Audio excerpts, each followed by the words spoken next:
Hey everyone, this is Lisa from Life in Layouts, and I am back with Creating with the Sketches. This month we're doing sketch option 2-page number 3. I pulled out this Echo Park collection of Imagine That, and that is the girl collection.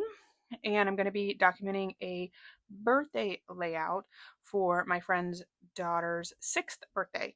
She had a birthday cake that had pink and teal and purple in it, and I thought this collection would be perfect for it.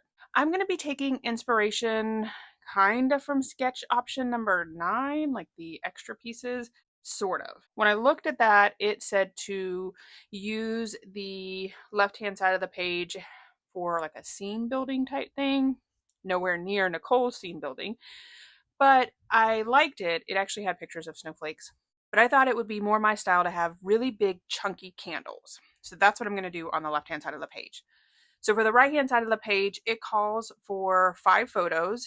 I decided to do 2 photos with the birthday girl and her mom and dad, and then the birthday girl with her entire family.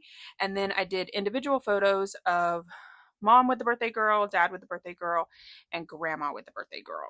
Once I got all the photos down on that navy paper, I went to trim one of the photos and I cut right through the paper, of course, because I don't have any layouts that don't have some type of mistakes on it.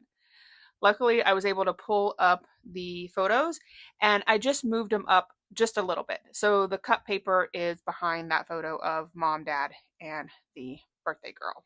And then I get the rest of the photos down. I'm going to be using my layering guides to cut a very thin border on the navy paper. I just felt like because the photos were very bright, the background of a majority of the photos is just the white walls from their home. So I just felt like I needed some dark contrast. And then I also decided to leave that third spot blank. In the sketch, it calls for journaling strips or to spot for your journaling, and I'm going to end up putting some embellishments in that area. Once I got the photos down on that navy paper, then I used swimming pool petite prints in the gingham, and of course I didn't get it down right.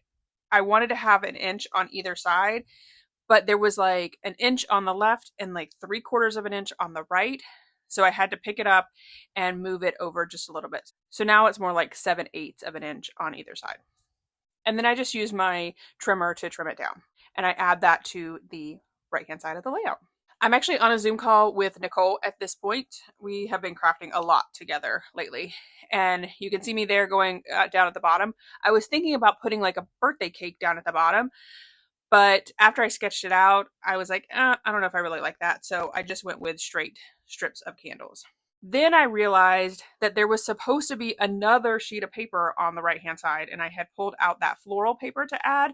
So I had to cut down the swimming pool petite print to a 1/2 inch on 3 sides. So I pulled up the grid of photos and moved it up on the sheet of paper so that when I cut it out, I would have a bigger chunk. I could have absolutely just cut off 1/2 inch on either side, but going back to trying to save as much of my petite prints as I can because I love them so very much.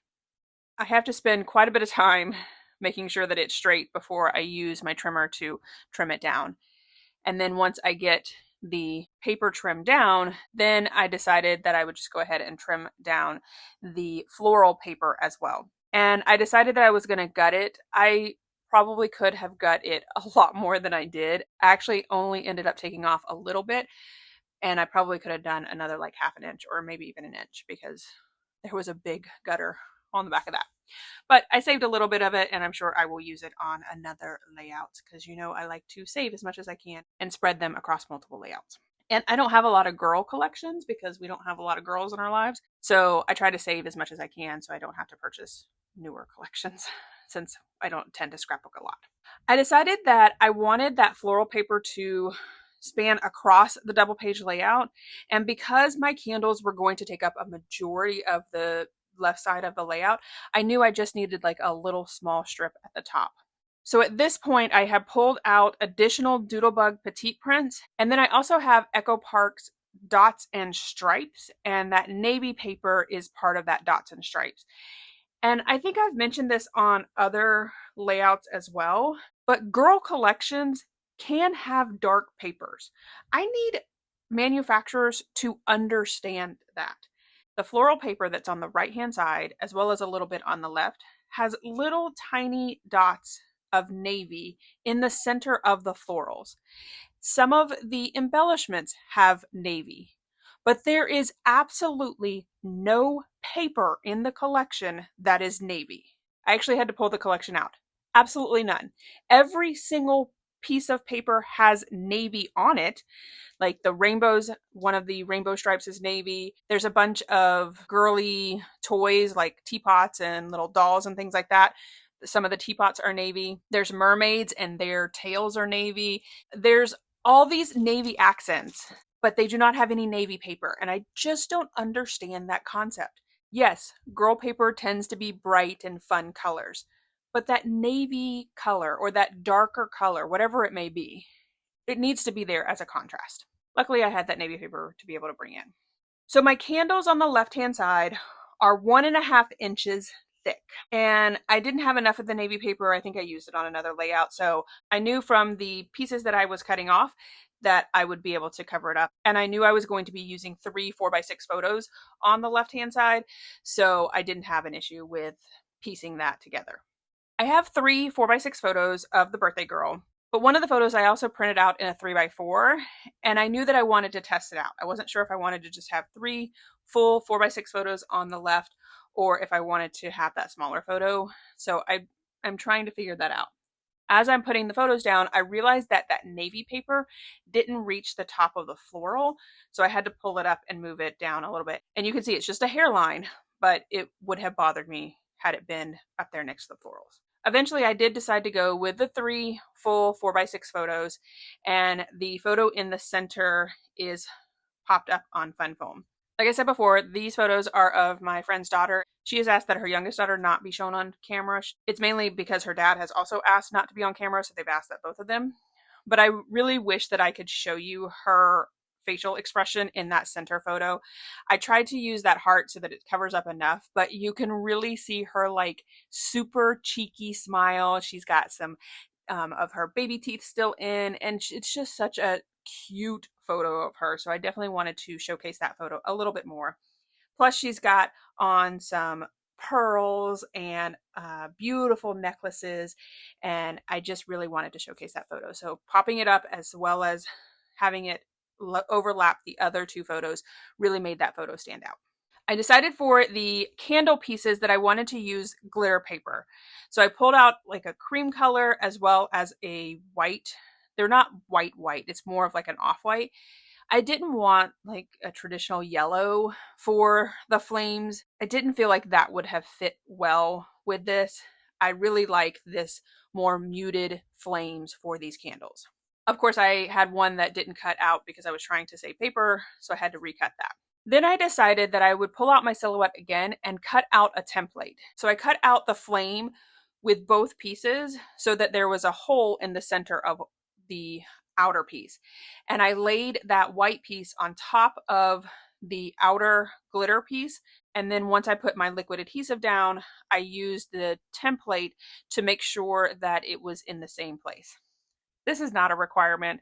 This is absolutely my type A personality coming out. I just felt like if I had this row of candles at the bottom and these row of candle flames, I wanted them to be uniform. So that's why I did that. But it's a tip if you would like to do that. It's simple. I just put one on top of the other instead of separating them in the silhouette and cut them out.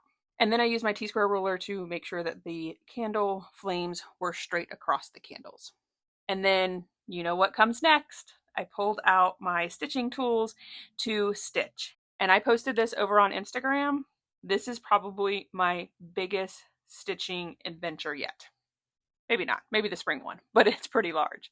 On the green piece of paper, I decided to stitch the darker green lines. So you can see here that I've zoomed in and decided to do that. On the blue paper, I decided to put these little stars on every single polka dot. On the pink paper, I did this like little swirly thing. I'm just going to do one strip up the pink paper.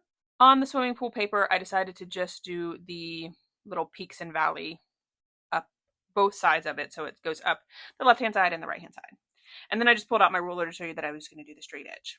These are the threads that I decided to use on this particular layout. And then I also decided that I was going to do the flames, and I just wanted to do the center flame. So I'm just looking through my thread and trying to find a color that matches. I slowed this way down so that you could see all of the stitching. I am currently watching Grey's Anatomy, and I have never watched it before, so I'm like way, way behind. And I told Nicole that I'm going to start determining how long it takes me to stitch based on how many Grey's Anatomy episodes that I watch while I stitch, because that's what I like to do, usually sitting on my bed watching TV while I stitch. This took me 5 episodes of Grey's Anatomy, and I do have Hulu with ads, so there are ads in my shows. So we're looking at probably close to 4.5 hours of stitching. And yes, I know, I am crazy, but look how amazing that looks. I pulled out some dies. I'm going to do some Dickers with this. I've had this Happy Birthday die forever. I don't even remember where I got it from. I think I bought it a long time ago, and then I've never really used it because I was like, I don't want to say happy birthday.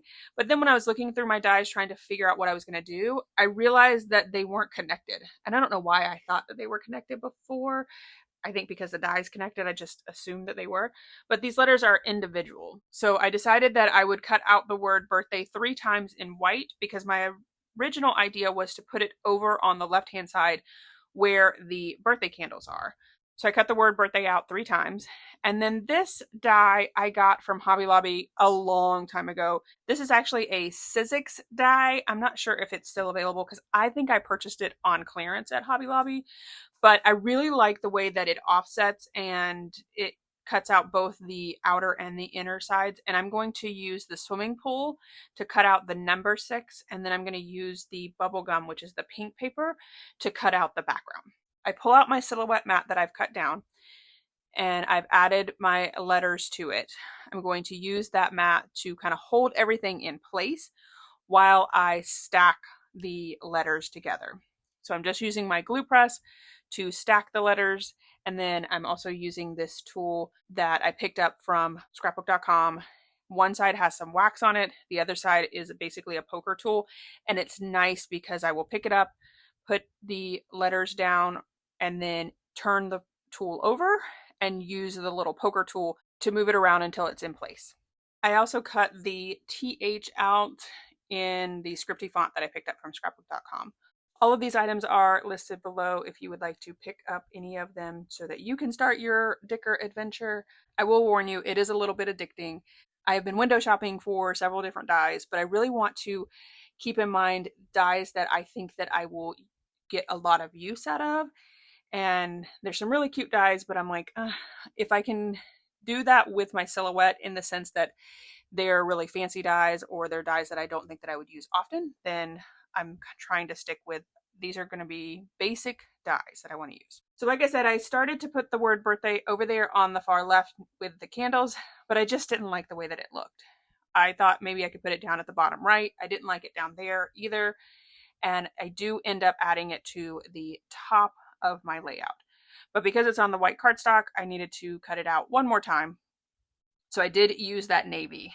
And again, I want to say the pops of navy added to this layout really just ties everything together. I love the bright, fun colors of girl layouts, but we really do need a little bit more of the darker paper or even some wood grain because that's also nice contrast to the bright, fun colors. So in that journaling block area over on the far right, I add a sticker that says, play with fairies, ride a unicorn, swim with mermaids, chase your dreams.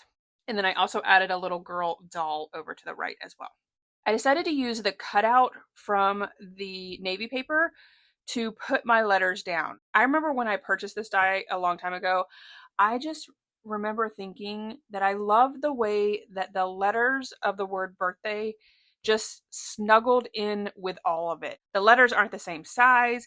They loop down and swirl into each other, and I just loved it. So I felt like using that as my template to make sure that they were in the right spot, and I used that term very loosely. And then I added the number 6 and the TH as well. And then along with the Dickers, I also decided to go down the adventure of Tiny Hearts. This was another die that I picked up in my recent scrapbook.com purchase. I went a little heavy with the tiny hearts, as you can see there. This is again Nicole's idea. She does it a lot on her layouts. Just like the Dickers, it's 2 of the white cardstock and then on top of that a piece of colored pattern paper. So you're going to end up with 3 layers. I had a couple of hearts that I had cut out from a previous layout, so I have those on the right hand side of my mat, and then those were stacked too high already, so then I just added the color pattern paper on top of it. And I used the smallest pieces of scraps on this paper to get the little tiny heart. I was just amazed at how many hearts I could get in just scraps that I would have thrown away otherwise. So once I got the hearts down for the ones that I had already pre-stacked, I started stacking the hearts that I had cut out. I first started with a set of just hearts on the mat and then added the second layer and then the pattern paper. And I was trying to figure out how much I needed because I didn't want to stack and have to cut more. But ultimately I ended with a lot of hearts. And so what I decided to do was leave them on the mat and then using my tweezers to add them to different parts of the layout. So I started over on the far right. I'm adding it to my title there. And then I had the fabulous idea to add a bunch of hearts to the candles. Yeah, I went a little overboard with that. I was like, I don't know about that, but let me add some hearts over to the right as well. So I added hearts basically to anywhere that there was like a little free spot. I was adding hearts. So I have a total of 3 heart clusters in 10 different spots on this layout. And they're just so super tiny that it really doesn't add a whole lot to it. I didn't do a big cluster on this layout. The left-hand side of the layout is the focal point. There's a lot going on with all that stitching. I have my title cluster at the top right, and then I also have that small little cluster with the doll and that saying down at the bottom left. So I feel like I have my 3 clusters with the candles being a very large one. And I didn't really want to add a whole lot more to the layout. I just felt like I didn't need it. Once I got all of the heart placement down where I thought that I would want them, I pulled out my glue press, and basically what I'm doing is picking them up with my tweezers or with that wax piece, depending on which one, because I do have a couple of glitter pieces and the wax does not pick up those glitter pieces. So I definitely had to use the tweezers for that. I picked up these tweezers from Amazon because they are super pretty. They're like an iridescent purple teal color. Very pretty. They are linked below if you want to pick them up as well, because I mean, why wouldn't you want very pretty tweezers to have in your room?